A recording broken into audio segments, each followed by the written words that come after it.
everybody, Gilligan Kruger 0829 here with another movie review. Today we're only going to go 2 years back instead of 10, 15 to look at the year 2009 in movies. Now, we went through a lot in 2009 as far as Hollywood is concerned. We were blown away by the Star Trek prequel, laughed our asses off at The Hangover, and witnessed Avatar, what is now the highest grossing movie of all time, even surpassing James Cameron's last film, Titanic, which you've probably seen my review now. However, 2009 is known as something else, and that is a year of bad, in some cases really bad, romantic comedies. Couples and singles alike sat through The Proposal, Ghosts of Girlfriends Past, My Life in Ruins, The Ugly Truth, and the Razzie-nominated movie All About Steve. Now, before you start planning your negative comments, I didn't see any of those movies myself, so I'm not going to be saying anything horrible about them. It's just what I heard in reviews.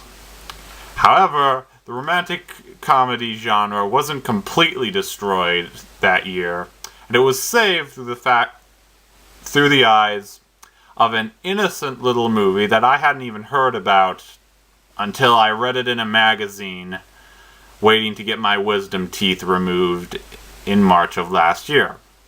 Over a year and 4 less teeth later, I'm here to review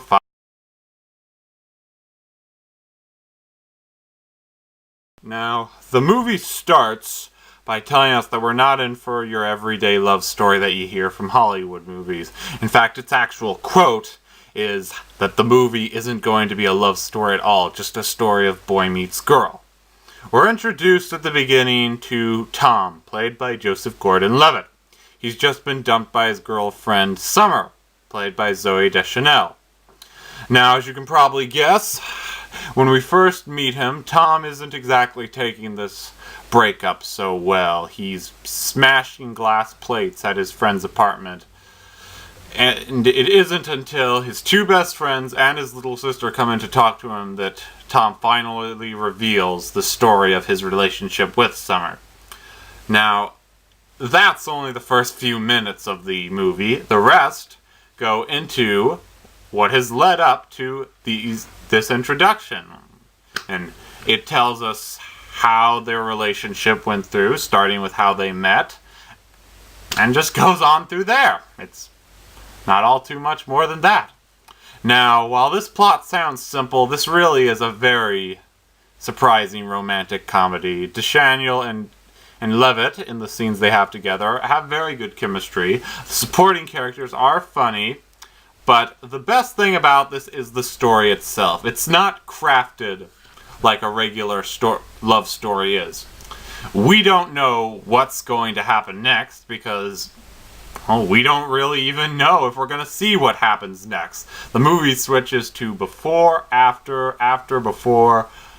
We just don't know.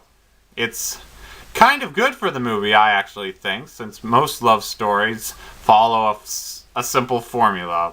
Boy meets girl, or girl meets boy, we go through, tensions happen, everything's fixed in the end. Not so much with this movie. It's very interesting to see it this way, I think. What also makes this movie is the interactions between those characters, who actually act a little bit more silly and goofy than stern and serious, as we see a lot in Hollywood couples, either real romances or just romantic comedies. Because of this, I feel that the movie had a much more realistic touch. It's telling us that, yes, love and relationships don't always work out the way we want them to, but you know what? That's the truth. I mean, it's not lying to you.